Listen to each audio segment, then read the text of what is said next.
Hello friends, इस video में हम लोग सेंट्रल बैंक ऑफ इंडिया की नेट बैंकिंग रजिस्ट्रेशन यानी सेंट्रल बैंक ऑफ इंडिया की नेट बैंकिंग को एक्टिवेट कैसे करते हैं इसकी कंप्लीट प्रोसेस जानेंगे। तो आप इस वीडियो के अंत तक बने हुए तो चलिए इस वीडियो को शुरू करते हैं। फ्रेंड्स, उससे पहले कुछ इंपॉर्टेंट डिस्कस कर लेते हैं। Friends, central bank of India की नेट बैंकिंग एक प्रकार की बैंकिंग सर्विस है जिसे सेंट्रल बैंक ऑफ इंडिया सभी बैंक से अपने कस्टमर्स को प्रोवाइड कराते हैं। यह बिल्कुल फ्री है, इसके लिए आपको किसी प्रकार की चार्जेस पे नहीं करनी पड़ती है। इसके हेल्प से आप बहुत सारे banking works without bank visit के ऑनलाइन अपने किसी भी डिवाइस में नेट बैंकिंग को लॉग इन करके कर सकते हैं। लाइक फॉर एग्जाम्पल, इसकी हेल्प से आप अपने अकाउंट के स्टेटमेंट देख सकते हैं, निकाल सकते हैं, फंड या मनी ट्रांसफर कर सकते हैं एटसेट्रा।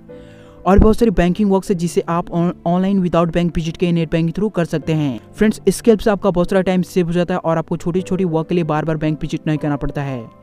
तो फ्रेंड्स, इस वीडियो में हम लोग सेंट्रल बैंक ऑफ इंडिया की नेट बैंकिंग को एक्टिवेट कैसे करते हैं इसकी कंप्लीट प्रोसेस जाने वाले हैं। तो फ्रेंड्स, इसके लिए सबसे पहले आप अपने डिवाइस में कोई ब्राउजर ओपन कर लीजिए। तो फ्रेंड्स, मैं यहाँ क्रोम ब्राउजर को पहले से ऑलरेडी ओपन कर लिया। आप कोई ब्राउजर ओपन कर सकते हैं, तो मैं सजेस्ट करूंगा आप क्रोम ब्राउजर को ओपन करें, या आप कोई ब्राउजर ओपन कर सकते हैं, तो मैं सजेस्ट करूंगा आप क्रोम ब्राउजर ओपन करें। कोई ब्राउजर ओपन करने के बाद आपको उस ब्राउजर के सर्च बार में आपको central bank of India type करके सर्च करना है। ओके, सर्च करने के बाद आपको सर्च रिजल्ट में फर्स्ट वाली वेबसाइट http://www.centralbankofindia.co.in पर क्लिक करना है। ओके, क्लिक करने के बाद फ्रेंड्स, अगर आप इसे स्मार्टफोन में कर रहे हैं तो आपको टॉप में 3 डॉट्स के आइकन पर क्लिक करके इसे आपको डेस्कटॉप साइट में ओपन कर लेना है। ओके, और पीसी में कर रहे हैं तो ठीक है। उसके बाद से आपको टॉप में राइट कॉर्नर में यहाँ 3 हॉरिजॉन्टल लाइंस का ऑप्शन दिख जाता है, इस पर आपको क्लिक करना है। क्लिक करने के बाद आपको यहाँ डिजिटल, मैं जूम कर लेता हूँ, यहाँ आपको डिजिटल बैंकिंग का ऑप्शन दिख जाता है, इस ऑप्शन पर आपको क्लिक करना है। डिजिटल बैंकिंग का ऑप्शन पर क्लिक करने के बाद आपको यहाँ इंटरनेट बैंकिंग का ऑप्शन दिख जाता है, इस पर आपको क्लिक करना है। इंटरनेट बैंकिंग के ऑप्शन पर क्लिक करने के बाद आपको इस पेज को स्क्रॉल डाउन करना है। स्क्रॉल डाउन करने के बाद आपको यहाँ इंटरनेट बैंकिंग के सेक्शन में गेट स्टार्टेड के ऑप्शन पर क्लिक करना है। गेट स्टार्टेड के ऑप्शन पर क्लिक करने के बाद यहाँ to register for internet banking register करने के लिए कुछ इंस्ट्रक्शन दिए गए। First, download the application form, click here. Second, fill up the form and submit to the home branch. And third, after branch enables internet banking facility, visit bank internet banking website https://www.centralbank.net.in to generate online login password in 3 simple steps. Means friends, यहाँ बताया जा रहा है कि आप central bank of India की net banking को online activate नहीं कर सकते। सेंट्रल बैंक ऑफ इंडिया की नेट बैंकिंग को एक्टिवेट करने के लिए आपको ब्रांच विजिट करना पड़ेगा। ब्रांच विजिट करने के बाद आपको नेट बैंकिंग एक्टिवेशन का फॉर्म फिलअप करना पड़ेगा। फिलअप करके सबमिट करने के कुछ दिनों बाद अगर ब्रांच द्वारा आपका नेट बैंकिंग एक्टिवेट कर दिया जाता है तो आप सेंट्रल बैंक ऑफ इंडिया की इंटरनेट बैंकिंग वेबसाइट https://www.centralbank.net.in पर जाकर आप कुछ ही सिंपल स्टेप्स में पासवर्ड को जनरेट करके नेट बैंकिंग को लॉग इन कर सकते हैं। तो फ्रेंड्स, चलिए जान लेते हैं कि फर्स्ट फॉर्म को डाउनलोड कैसे करना है, सेकेंड फॉर्म डाउनलोड करने के बाद उसे फिलअप कैसे करना है, एंड थर्ड फॉर्म फिलअप करने के बाद ब्रांच में सबमिट करने के बाद अगर ब्रांच द्वारा आपका नेट बैंकिंग इनेबल कर दिया जाता है तो आप सेंट्रल बैंक ऑफ इंडिया के इंटरनेट बैंकिंग वेबसाइट https://www.centralbank.net.in पर जाकर कुछ ही सिंपल स्टेप्स में पासवर्ड को जनरेट करके नेट बैंकिंग लॉग इन कैसे कर सकते हैं। तो फ्रेंड्स, फर्स्ट फॉर्म को डाउनलोड करने के लिए यहाँ क्लिक हेयर के ऑप्शन पर क्लिक करना है। अगर एक क्लिक हेयर वाला लिंक वर्क नहीं कर रहा है तो आपको अपने ब्राउजर में कोई भी न्यू टैब ओपन करना है। न्यू टैब ओपन करने के बाद आपको यहाँ सर्च बार में central bank of India net banking form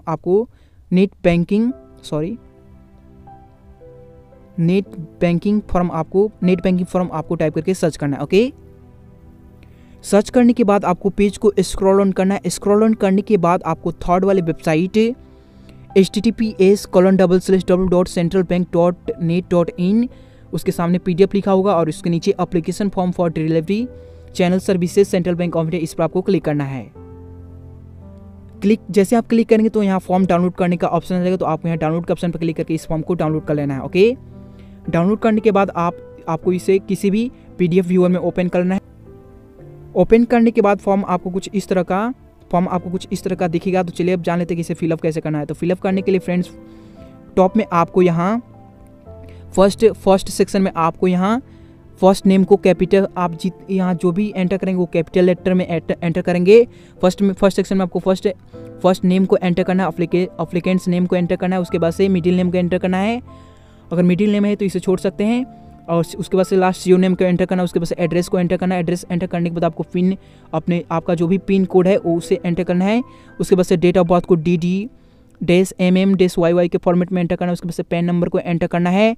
उसके बाद से यहाँ मोबाइल नंबर, उसके बाद से ईमेल आईडी। आप मोबाइल नंबर ईमेल आईडी जरूर एंटर करें, क्योंकि जब भी आपका नेट बैंकिंग एक्टिवेट होगा तो ईमेल आईडी या मोबाइल पर आपको इन्फॉर्म किया जाएगा। जो भी आईडी और इंटरनेट बैंक का इन्फॉर्मेशन होगा तो आपको mobile number and email ID को जरूर एंटर करना है। उसके बाद से नेक्स्ट आपको माई अकाउंट डिटेल्स में आपका जो भी सेविंग अकाउंट है या करेंट अकाउंट है उसका डिटेल्स यहाँ अकाउंट नंबर को एंटर करना है। ओके, उसके बाद से आपको नीचे आपको इंटरनेट बैंकिंग फैसिलिटी रिक्वायर्ड में आपको यस को टिक करना है। उसके बाद से सेकंड मोबाइल बैंकिंग फैसिलिटी अगर आप एक्टिवेट करना चाहते हैं तो इसे भी यस कर सकते हैं, नहीं तो नो कर सकते। ओके, बट आपको इंटरनेट बैंकिंग फैसिलिटी को यस करना है। ओके, उसके बाद आपको पेज को स्क्रॉल डाउन करना है। स्क्रॉल डाउन करने के बाद ये ऑफिस यूज़ के लिए है तो इसे आपको कुछ नहीं करना है। ये सब फॉर्म फिलअप करने के बाद इसके साथ जो भी डॉक्यूमेंट अटैच करना है, ब्रांच में विजिट करने के बाद आपको वहाँ पता चल जाएगा, उसे आपको अटैच करके ब्रांच में सबमिट कर देना है। ब्रांच में सबमिट करने के कुछ दिनों बाद आपका नेट बैंकिंग इनेबल कर दिया जाएगा। इनेबल करने के बाद आपको ईमेल या मैसेज द्वारा आपको नेट बैंकिंग जो भी आईडी और इन्फॉर्मेशन उसे आपके ईमेल आईडी या मैसेज द्वारा आपको इन्फॉर्म कर दिया जाए। इन्फॉर्म करने के बाद आपको नेट बैंकिंग को लॉगिन करने के लिए सेंट्रल बैंक ऑफ इंडिया की नेट बैंकिंग वेबसाइट आपको अपने ब्राउजर में, अपने डिवाइस में कोई ब्राउजर ओपन कर लेना और आप लोग अपने ब्राउजर में सर्च करना है central bank of India net banking, आपको टाइप करके सर्च करना। ओके, इनेबल होने के बाद आपका नेट बैंकिंग। ओके, उसके बाद से आपको इस फर्स्ट वाली वेबसाइट https://www.centralbank.net.in पर क्लिक करना है। ओके, क्लिक करने के बाद आपको इस पेज को स्क्रॉल डाउन करना है। स्क्रॉल डाउन करने के बाद फ्रेंड्स आपको ओनली आईडी पता हुआ, पासवर्ड पता नहीं हुआ तो आपको पासवर्ड को पहले फॉरगेट करना पड़ेगा। तो फॉरगेट करने के लिए आपको इस वेबसाइट पर आने के बाद यहाँ आपको फॉरगेट पासवर्ड का ऑप्शन दिख जाता है, इस पर आपको क्लिक करना है। ओके, फॉरगेट पासवर्ड के ऑप्शन पर क्लिक करने के बाद यहाँ आपको अपने 10 डिजिट CIF नंबर को एंटर करना है, जो आपके पासबुक में मिल जाएगा तो उसे आपको यहाँ एंटर कर देना है। एंटर करने के बाद यहाँ आप ऑथेंटिकेशन करने के लिए आपको 3 ऑप्शन मिलते हैं। फर्स्ट आंसर सिक्योरिटी क्वेश्चन या account plus account number and second debit card plus date of birth and second KYC। तो आपको सेकंड वाले ऑप्शन को सिलेक्ट करना है, इजी है। ओके, तो आपको CIF नंबर एंटर करके सेकंड वाले ऑप्शन को सिलेक्ट करना है। ओके, उसके बाद से नेक्स्ट यहाँ आपको अपने डेबिट कार्ड की details and date of birth को एंटर करना है। तो फ्रेंड्स यहाँ आपको फर्स्ट यूजर आईडी दिख जाता है। उसके बाद से नेक्स्ट आपको last 6 digits of debit card number means आपके डेबिट कार्ड का जो भी कार्ड नंबर है उसके लास्ट 6 डिजिट्स को आपको यहाँ एंटर करना है। उसके बाद से डेबिट कार्ड एक्सपायरी डेट को एंटर करना है, जो आपके कार्ड पर लिखा हुआ तो उसे वहाँ से देखकर आप यहाँ एंटर कर दीजिए। उसके बाद से नेक्स्ट आपको डेट ऑफ बर्थ को DD/MM/YY के फॉर्मेट में आपको एंटर करना है। फ्रेंड्स यहाँ आपको वही डेट ऑफ बर्थ एंटर करना है जो आपके बैंक अकाउंट में है। ओके, तो आपको इस डेट ऑफ बर्थ को DD/MM/YY के फॉर्मेट में आपको एंटर करना है। सभी डिटेल्स सही से करेक्टली एंटर करने के बाद आपको सबमिट के ऑप्शन पर क्लिक करना है। ओके, सबमिट के ऑप्शन पर क्लिक करने के बाद आपको कुछ इस तरह का पेज दिखेगा। तो फ्रेंड्स यहाँ आपको फर्स्ट यूजर आईडी दिख जाता है। उसके बाद से नेक्स्ट आपके बैंक अकाउंट में जो भी मोबाइल में रजिस्टर्ड है उसे आपको मोबाइल नंबर के सेक्शन में एंटर करके जनरेट के ऑप्शन पर क्लिक करना है। जैसे आप जनरेट के ऑप्शन पर क्लिक करेंगे तो आपको यहाँ एक रेड कलर का नोटिफिकेशन शो होगा, your net banking login password is generated and send to your registered mobile number. तो फ्रेंड्स जैसे आप जनरेट के ऑप्शन पर क्लिक करेंगे, जनरेट के ऑप्शन पर क्लिक करने के बाद आपके नेट बैंक का लॉगिन पासवर्ड आपके रजिस्टर्ड मोबाइल नंबर पर मैसेज के द्वारा सेंड कर दिया जाएगा। सेंड करने के बाद अभी आपको इस पेज को क्लोज नहीं करना है, अब आपको यहाँ नेक्स्ट के ऑप्शन पर क्लिक करना है। ओके, नेक्स्ट के ऑप्शन पर क्लिक करने के बाद यहाँ आपको अपने नेट बैंकिंग का यूजर आईडी एंटर करना है। उसके बाद से नेक्स्ट पासवर्ड के सेक्शन में आपके रजिस्टर्ड मोबाइल नंबर पर मैसेज के द्वारा जो भी पासवर्ड लॉगिन पासवर्ड सेंड किया गया है उस लॉगिन पासवर्ड को यहाँ एंटर करना है। उसके बाद से नेक्स्ट जो एक कैप्चा कोड दिख रहा है इस कैप्चा कोड को यहाँ एंटर करके लॉगिन के ऑप्शन पर क्लिक करना है। उसके बाद से नेक्स्ट आपको नेट बैंकिंग की टर्म्स एंड कंडीशन की पेज को स्क्रॉल डाउन करते हुए पूरा रीड करना है। पूरा रीड करने के बाद आपको नीचे यहाँ I have read and accept the terms and condition की ऑप्शन को टिक कर देना। टिक करने के बाद आपको राइट कार्ड में एग्री के ऑप्शन पर क्लिक करना है। ओके, एग्री के ऑप्शन पर क्लिक करने के बाद नेक्स्ट आपको कुछ इस तरह का पेज दिखेगा। तो फ्रेंड्स यहाँ आपको हेयर के ऑप्शन पर क्लिक करना है। ओके, क्लिक हेयर के ऑप्शन पर क्लिक करने के बाद यहाँ नेट बैंकिंग का न्यू लॉगिन पासवर्ड क्रिएट करने का ऑप्शन आ जाता है। तो फ्रेंड्स नेट बैंकिंग का न्यू लॉगिन पासवर्ड क्रिएट करने से पहले यहाँ नीचे कुछ इंस्ट्रक्शन दिए गए, इसे आपको रीड कर लेना है। फ्रेंड्स यहाँ बताया गया कि आपका नेट बैंकिंग का लॉगिन पासवर्ड 8 to 50 कैरेक्टर्स के बीच होना चाहिए और उसमें alphabet numbers and special characters like hashtag star etcetera ये सब होनी चाहिए। तो आपको इस इंस्ट्रक्शन को फॉलो करते हुए आपको न्यू लॉगिन पासवर्ड को क्रिएट कर लेना है। तो फ्रेंड्स यहाँ आपको फर्स्ट करेंट पासवर्ड को एंटर करना है जो आपके मैसेज पर सेंड किया गया था।